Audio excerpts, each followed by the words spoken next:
বন্ধুরা, আজ তোমাদের সাথে শেয়ার করতে এসেছি দারুণ মজাদার একটা রেসিপি। আমরা বাঙালি বন্ধুরা, আমরা মাছের মুড়ো খেতে তো প্রচুরই ভালোবাসি। তাই আজ মাছের মুড়ো দিয়ে বানিয়ে নিলাম মুড়ি ঘন্ট। চলো দেখা যাক আমি কি করে মুড়ি ঘন্টটা বানালাম, সেটাই তোমাদের সাথে শেয়ার করি। এই যে বাজার থেকে আনা হয়েছে দুটো মাছের মুড়ো, আর এখানে খাস চাল ভিজিয়ে জল ঝরিয়ে রেখেছি আমি, আর আলু কেটে নিয়েছি ডুমো ডুমো করে। আর এই দেখো মশলা রেডি করে নিয়েছি, এগুলো সব আমি পেস্ট করে নেবো টমেটোটা বাদ দিয়ে। জল ঝরিয়ে রাখা যেই চালগুলো সেগুলো আমি এই যে একটা কড়াই বসিয়ে গরম হয়ে গেছে, তারপরে এবার চালগুলো হালকা ভেজে নেব, খুব একটা বেশি ভাজবো না। চালগুলো যখন ফুটে যাবে হালকা মুড়ি ভাজার মতো ভেজে নেব। আমরা এটাকে গোবিন্দভাগ চাল বলি, কেউ বা খাস চাল বলে। তোমরা কে কী চাল বলো অবশ্যই কিন্তু জানাবে। চালটা যখন ভাজা হচ্ছে না, তখনই এত সুন্দর একটা সেন্ট বেরোচ্ছে, সে মানে বলার মতন না। তো আমি অন্তত এই মুড়ি ঘন্টটা আমার ঠাম্মির হাতে খেয়েছি, আমার তো খুবই ভালো লেগেছে। তাই তোমাদের সাথে ভাবলাম আজ একটু শেয়ার করি। এই দেখো আমি চালগুলো এইভাবে ভেজে নিয়েছি, পুরোপুরি যে একদম ফুটে গেছে তা না, মানে আধা ভাজা মতন আমি চালগুলো সব ভেজে নিয়েছি। চালগুলো ভেজে রেখে দিচ্ছি। এবার মাছের মাথাগুলো চাপিয়ে দিয়েছি তেলে, এক এক করে মাছের মুড়োগুলো বেশ ভালো করে ভেজে নেব, উল্টিয়ে পাল্টিয়ে ভেজে নেব। ভাজা হয়ে গেলে খুন্তির সাহায্যে আমি মাছের মুড়োগুলোকে একটু ভেঙে নিয়েছি। দেখতেই পাচ্ছ তোমরা আমি কেমনভাবে ভেঙে নিয়েছি।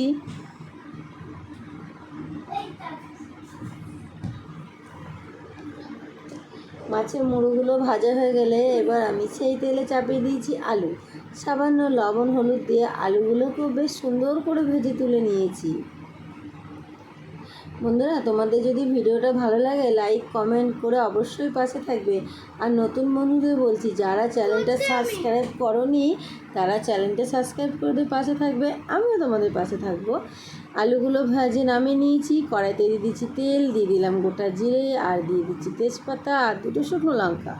তারপরে দিয়ে দিয়েছি বেটে রাখা মশলাটা, যেটা তোমাদের দেখিয়েছি কী কী পেস্ট করেছি।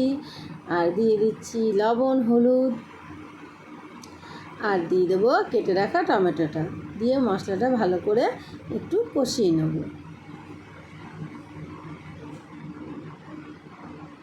মশলাটা দেখো ভালো করে বেশ কষানো হয়ে যাচ্ছে। এবার দিয়ে দেবো একটু চিনি। একটু চিনি না দিলে হবে না বন্ধুরা, একটু চিনি দিতে হবে। একটু চিনি দিয়ে দিলাম, চিনি দিয়ে আবার একটু নেড়ে ছেড়ে দিয়ে দেবো ভেজে রাখা আলুগুলো। ভেজে রাখা আলুগুলো দিয়ে দিচ্ছি। আলুগুলো দিয়েও বেশ খানিকক্ষণ কষিয়ে নেব। আমার ভিডিওটা এরকম হলো কেন আমি বুঝতেই পারলাম না, ঠিকই করতে পারলাম না বন্ধুরা, তোমরা এইভাবেই দেখে নাও। দেখো সামান্য একটু জল দিয়ে দিয়েছিলাম, দিয়ে আলুগুলোকে বেশ ভালো করে কষিয়ে নিয়েছি। এবার দিয়ে দেব ভেজে রাখা মুড়োগুলো, ভেজে রাখা মাছের মুড়োগুলো দিয়ে আবার একটু নাড়াচাড়া দিয়ে কষিয়ে নেব আলুর সঙ্গে বেশ ভালো করে মিশিয়ে নেব। আমার তো ভীষণ ভালো লাগে, তোমরাও একবার ট্রাই করতে পারো, আশা করি ভালো লাগবে। দেখো আলুর সঙ্গে মাথাগুলো বেশ সুন্দর করে কষিয়ে নিলাম। হ্যাঁ, এবার দিয়ে দেবো ভেজে রাখা সেই চালগুলো। দেখো চাল ভাজার মতন আমি ভেজে রেখেছিলাম, ওই চালটা দিয়ে দেবো, যেটাকে মুড়ি বলতে পারো। দিয়ে এবার ভালো করে কষিয়ে নিচ্ছি। চালে আলুতে মাথাতে সব কষিয়ে নিলাম ভালো করে। এবার দিয়ে দেবো জল। খুব একটা জল আমি ব্যবহার করব না, যেহেতু আলুগুলো আমার এতক্ষণ ধরে কষিয়েছি হয়ে এসছে। সামান্য একটু জল ব্যবহার করব, যাতে সবটা একভাবে মিশে যায়।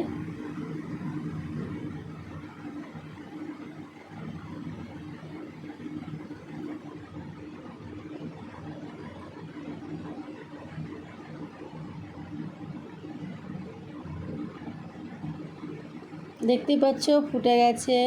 আমি যে এই চালগুলো দিয়েছিলাম ওগুলো বেশ আরও সুন্দর সবের সাথে মিশে গেছে, আর সেই কিন্তু সেন্ট বেরোচ্ছে। এবার দিয়ে দিচ্ছি একটু গরম মশলা দিয়ে নেড়ে চেড়ে দিয়ে দেবো ওপর থেকে 2 চামচ ঘি।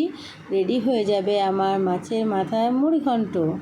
তোমাদের যদি ভালো লাগে কিন্তু অবশ্যই জানাবে। আর কে কে এইভাবে করো সেটাও জানাবে, ভালো না হলেও জানাবে, সব জানাবে। তোমাদের একটা কমেন্ট আমার কাছে অনেক অনেক অনেক পাওয়া।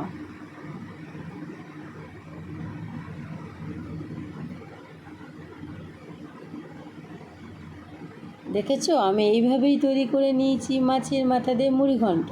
তোমরা কে কে এইভাবে তৈরি করো জানাবে কিন্তু বন্ধুরা। আবার দেখা হবে তোমাদের সাথে নতুন একটা ভিডিও নিয়ে। সবাই ভালো থেকো, সুস্থ থেকো আর পাশে থেকো।